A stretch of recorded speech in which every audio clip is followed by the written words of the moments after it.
잠언의 말씀은 인생의 지혜에 관한 말씀을 주고 있는데 히브리어 마샬에 보게 되면 이 번역된 잠언이라는 그 뜻을 보면 경계의 말씀이라는 그런 뜻을 갖고 있습니다. 경계하는 거예요.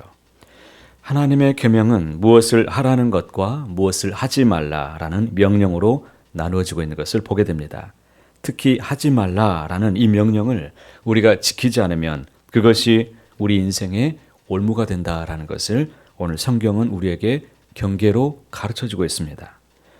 오늘 잠언의 말씀에 보면 특히 하나님이 하지 말라라고 하신 것이 여러 가지가 있습니다. 그 중에서 딱 3가지를 보고자 하는데 계속 공통적으로 잠언에서 계속 반복하고 있기 때문에 언급하지 않을 수가 없습니다. 오늘 말씀에 순종함으로 우리 모두의 삶 가운데 복이 많은 거룩한 삶이 되시기를 간절히 소망합니다. 첫 번째가 무엇이냐면 보증입니다. 하나님은 보증을 서는 문제에 대해서 분명하게 언급하시고 경계하셨습니다. 16절 말씀을 함께 읽어보겠습니다. 타인을 위하여 보증선자의 옷을 취하라. 외인들을 위하여 보증선자는 그의 몸을 볼모 잡을지니라. 오늘날에도 타인의 보증을 섰다가 어려움을 당하는 그런 경우들을 심심치 않게 보고는 합니다. 잠언에서는 보증을 서지 말라고 여러 번 강조하고 교훈합니다.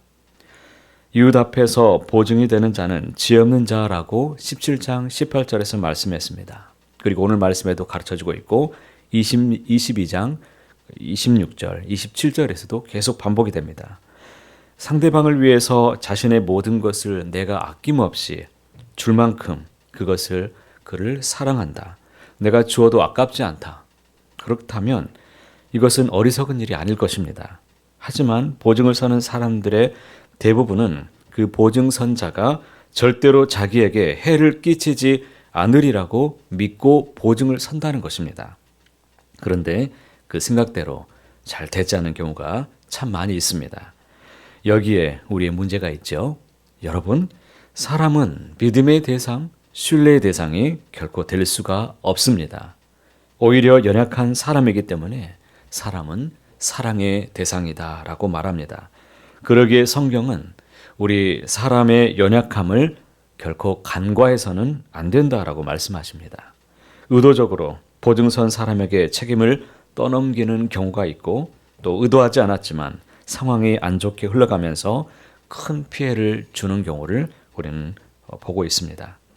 이는 누구나 한치 앞길을 알지 못할 뿐 아니라 자신의 의지대로 되는 일이 아니기 때문에 하나님께서 우리에게 가르쳐주고 있습니다. 따라서 자신의 미래도 책임질 수 없는 인간이 타인의 미래를 보증한다는 것은 이것은 하나님 앞에서 선을 넘는 행동이라는 것입니다.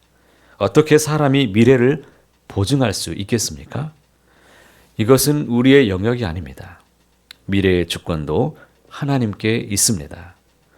하나님의 말씀에 순종함으로 환난을 자초하지 않는 것, 피하는 것, 이것이 생명을 보호하고자 원하시는 하나님의 뜻임을 우리는 잘 기억해야 될 것입니다. 그래서 우리 모두가 지혜로운 길을 걸어갈 수 있기를 소망합니다. 두 번째로 강조하는 말씀이 있는데 그것은 성경의 곳곳에 등장하는 말씀인데 우리에게 금하는 것이 무엇인가? 부모와 관련되어 있습니다. 20절 말씀 보겠습니다. 20절에 자기의 아비나 어미를 저주하는 자는 그의 등불이 흑암 중에 꺼짐을 당하리라. 하나님은 십계명에서 부모를 공경하는 자에게 장수의 복을 이미 허락하셨습니다. 본문에서는 부모를 저주하는 자는 하나님의 심판을 받게 될 것이다 라고 엄히 경고합니다. 부모를 원망하는 것도 포함이 됩니다. 그제 뉴스에 보니까 이런 뉴스가 있었습니다. 가난을 물려줬다며 술에 취해서 부모님 산소에다가 불을 지른 50대 남성이 경찰에 붙잡힌 사건이 있었어요. 60평의 산을 다 1시간 동안 태워먹었습니다. 그는 조사에서 가난을 물려준 부모가 원망스러워서 술김에 그랬다라고 말했지만 그 죄는 결코 피할 수가 없습니다. 하나님은 부모를 원망하거나 저주하는 자를 왜 징계하는 것일까요? 그것은 부모는 하나님의 대리자이기 때문입니다. 자녀에 대한 부모의 권위는 하나님이 주신 것입니다. 부모가 생명의 창조의 역할을 대리했기 때문에 자녀가 부모를 저주하는 것은 하나님을 저주하는 것으로 하나님은 간주하셨습니다. 그러므로 성도는 부모를 공경하라는 이 하나님의 말씀에 우리는 절대적으로 순종하시고 잘 섬기시기를 바랍니다. 혹여 연세가 있으신 분들은 내가 부모가 없는데 그러면 어떻게 해야 되느냐? 주변에 어르신들이 참 많이 계시죠. 주변에 계시는 이 어르신들을 공경하는 것도 우리 하나님을 섬기는 일이 되는 것이죠. 하나님을 향한 그 사랑을 이 성탄의 계절에 더욱 나누시고 위로가 되는 우리 모두가 되기를 바랍니다. 이 말씀은 하나님께서 은혜와 복을 주시는 약속이 있는 계명임을 꼭 기억하시기를 바랍니다. 마지막으로 저울추에 대한 말씀을 가르쳐 주는데 저울추를 속이지 말라라고 말씀합니다. 23절 말씀에 보면 한결같지 않은 저울추는 여호와께서 미워하는 것이요 속이는 저울은 좋지 못한 것이니라. 한결같지 않은 저울추를 여호와께서 미워하신다라는 이 말씀은 공의로우신 하나님의 속성을 너무나 잘 보여주고 있는 말씀이죠. 세상에서 자신의 이익을 위해서 타인을 적당하게 속이는 것을 세상 사람들은 지혜로 여길지도 모릅니다. 중국에서는 타인을 속여서 이익을 내는 것을 덕목으로 여긴다고 합니다. 그래서 속이는 것을 그들은 지혜라고 생각합니다. 그래서 온갖 짝퉁이 난무합니다. 계란도 짝퉁으로 만들고 가짜 분유를 만들고 사람들이 들어가서 목욕김치를 만들어냅니다. 법의 테두리 안에서 사람들을 적당히 속여서 이득을 취하는 것을 지혜라고 믿는 것이죠. 공의로우신 하나님은 속이는 것을 근본적으로 미워하십니다.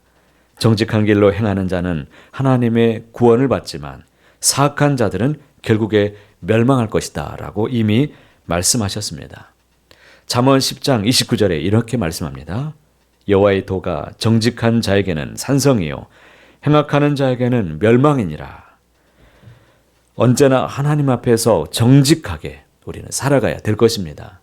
우리는 세상에서 사람과 사람, 우리는 관계적인 면, 단순히 사람과 사람으로만 보지 말고 그 사람 안에 있는 주님, 우리 앞에 계시는 하나님을 항상 바라보고 하나님 앞에 기쁨이 다 되는 거룩한 삶이 되시기를 간절히 소망합니다. 하나님의 말씀은 영혼을 구원할 뿐만 아니라 세상에서 복된 삶을 살기 위한 충만한 지혜가 이 안에 가득히 담겨 있습니다. 하나님이 금하신 일을 오늘도 피하시고 우리가 하나님의 말씀에 순종함으로 더욱 하나님을 기쁘시게 하며 약속의 은총을 다 누리게 되시기를 축복합니다. 오늘도 우리의 자녀들이 하나님의 말씀 안에서 믿음으로 살아갈 수 있도록 간절히 구하시고 기도하시길 바랍니다. 우리의 미래와 진로, 관계, 인생의 행복이 결코 우리의 능력이나 사람에게 달려있지 않는 것이고 하나님의 말씀과 그 하나님의 주권 아래에 있다는 것을 반드시 인정하시고 믿음으로만 반응하시고 주 앞에 엎드려 오늘도 기도함으로 하나님이 주시는 풍성한 은혜를 우리의 가정과 삶 속에 누리는 우리 모두가 다 되시기를 높으신 주님의 이름으로 간절히 소원합니다.